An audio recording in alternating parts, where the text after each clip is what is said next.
सोहना नगर परिषद के कांग्रेस सीईओ का एक और कारनामा देखने को मिला है, जिसके चलते हर महीने नगर परिषद को लाखों रुपए का चूना लग रहा है और ईओ अधिकारियों की आंखों में धूल झोंक कर अवैध होर्डिंग माफियाओं के साथ मिलीभगत करके दोनों हाथों से काली कमाई करने में जुटा हुआ है। दरअसल हम बात कर रहे हैं सोहना नगर परिषद इलाके में लग रहे अवैध होर्डिंगों की, जिनकी वजह से नगर परिषद को हर महीने लाखों रुपए का नुकसान हो रहा है। अगर सोहना नगर परिषद द्वारा एडवर्टाइज पॉलिसी को लागू कर दिया जाता तो सोहना नगर परिषद के खजाने में हर महीने लाखों रुपए का राजस्व आएगा, लेकिन ऐसा करने से वहां अवैध होर्डिंग माफियाओं का काला कारोबार बंद हो जाएगा। वहीं दूसरी तरफ सरकार को बदनाम करने वाले कांग्रेसी ईओ की भी काली कमाई का जरिया खत्म हो जाएगा, जिसकी वजह से ईओ साहब इस पॉलिसी को सोहना नगर परिषद में लागू नहीं कर रहे हैं। अगर हम एडवर्टाइजमेंट पॉलिसी को लागू करके इसका टेंडर छोड़ दें तो हमारी परिषद को भी लाखों रुपए महीने की आमदनी बढ़ती है। उस पैसे से भी शहर का विकास होगा और ये जो अवैध होर्डिंगों का धंधा है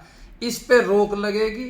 अगर ऊपर से लेटर आए हुए तो ये फिर अधिकारियों की लापरवाही है। उन्हें इस विषय में ठोस कदम उठा के इसको तुरंत लागू करना चाहिए। ये अवैध कारोबार जितनी जल्दी हो सके वो बंद होना चाहिए। ईओ की इस कारगुजारी को देखते हुए अब विपक्ष भी सरकार पर हावी होने लगा है और सरकार पर अवैध होर्डिंग माफियाओं के साथ मिलीभगत करने का आरोप लगा रहा है। अगर विपक्षियों की माने तो गुरुग्राम जिला के सोहना विधानसभा में अवैध होर्डिंग माफियाओं को जहां सरकार के नुमाइंदों का आशीर्वाद प्राप्त है, वहीं दूसरी तरफ संबंधित विभागों के अधिकारियों ने माफियाओं के साथ मिलीभगत की हुई है, जिनके चलते अवैध होर्डिंग माफियाओं का ये अवैध धंधा धड़ल्ले से चल रहा है। पूरे गुड़गांव जिले में एक बहुत बड़ा माफिया है जो सरकार के संरक्षण में काम कर रहा है। पूरे जिले में लाखों करोड़ों रुपए का ये होर्डिंग का खेल चल रहा है। आप सोहना से अगर गुड़गांव आओगे तो जितने भी होर्डिंग लगे हैं ये या तो कंपनियों के या बीजेपी के नेताओं के, उनके संरक्षण में चल रहे हैं। आप जब देखोगे, जब जो नया हाईवे बनाया सोहना से गुड़गांव, आप जैसे उस पर दमदमा रोड पर उतरोगे तो आपने देखा होगा कई होर्डिंग लग रहे हैं, जिसकी वजह से आज दिन एक्सीडेंट भी होते हैं, क्योंकि लोगों की नजर होर्डिंग पे जाती है, चौराहे पे नहीं जाती, इसलिए एक्सीडेंट भी होते हैं। ये खेल गुड़गांव में बहुत सरकार के अधिकारियों की देखरेख में, सरकार के नेताओं की देखरेख में बहुत बड़ा खेल चल रहा है होर्डिंग का जो गुड़गांव हो रहा है। सोहना विधानसभा क्षेत्र है, यहाँ सोहना विधानसभा में कोई चेयरमैन जो होता है मौजूदा, उसका लड़का या उसकी बीबी वो चेयरमैन लिखता है। यहाँ विधायक की बीबी खुद आकर मीटिंग लेती है सोहना में आके, तो फिर आम आदमी का क्या होगा? चेयरमैन और वाइस वो तो बहुत छोटी बात है जो छोटे लोग लगा रखे हैं। यहाँ तो सोहना का तो ऊपर वाला रखवाड़ा ना, यहाँ कोई किसी का वो नहीं है। तो कार्रवाई करनी चाहिए सरकार के अधिकारियों को। तो जिस पे कोई पद ही नहीं है वो उसके बावजूद भी वो उस पर लिखता है, तो सरकार को कार्रवाई करनी चाहिए अधिकारियों को। अधिकारी तो आंख मींधे बेचे, अधिकारी तो माल लूटने में लग रहे हैं। सोहना से पब्लिक की तरफ कोई ध्यान नहीं है इनको। लेकिन आप विपक्ष में हो, आप भी इसको लेके क्या करेंगे? आप आज ने पूछिए, आप मेरे से, मैंने बताया आपको, हम तो आवाज उठा रहे हैं, आपके माध्यम से आवाज उठा रहे हैं। अधिकारियों के खिलाफ कार्रवाई करनी चाहिए, ऐसे आदमियों के खिलाफ जो किसी के पद का दुरुपयोग कर रहे हैं।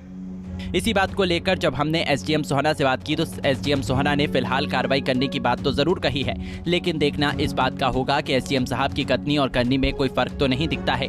मेरे संज्ञान में आई है जहाँ पर जो डाइवर्जेंस के बोर्ड हैं, जहाँ पे दिशाओं को दिखाने वाले जो मार्किंग लगी रहती हैं, उनके ऊपर कुछ इस तरीके के होर्डिंग्स या जो एडवर्टीजमेंट के होर्डिंग्स होते हैं वो लगाए गए हैं। अगर कहीं पे भी इस तरीके के होर्डिंग्स हमें मिलते हैं तो हम उनके खिलाफ कार्रवाई करेंगे। मैं अभी जो है एमसी सोहना को ये निर्देश देकर इसकी जांच भी करा लेते हैं, इसके सर्वे करा लेते हैं। जहाँ जहाँ पे इस तरीके के होर्डिंग्स मिलते हैं हम होर्डिंग्स को हटवाएंगे और जो भी हमारे जो मार्किंग्स हैं, डाइवर्जेंस के मार्किंग्स हैं, उनको हम सही तरीके से वो लोगों को दिखें और पब्लिक को दिखें, तो उसका हम कोशिश करेंगे कि उसको उपलब्ध कराया जाए। बता दें कि सोहना नगर परिषद में कार्यकर्ता ईओ का ट्रांसफर कई बार सोहना नगर परिषद से हो चुका है, लेकिन ट्रांसफर के कुछ दिनों बाद ही ईओ साहब दोबारा से सोहना नगर परिषद में अपनी बदली कर आ जाते हैं और यहां आने के बाद जहां दोनों हाथों से नगर परिषद के खजाने को लूटने का काम करते हैं, वहीं दूसरी तरफ जमकर काली कमाई करके सरकार को बदनाम करने में भी जुटे हुए हैं।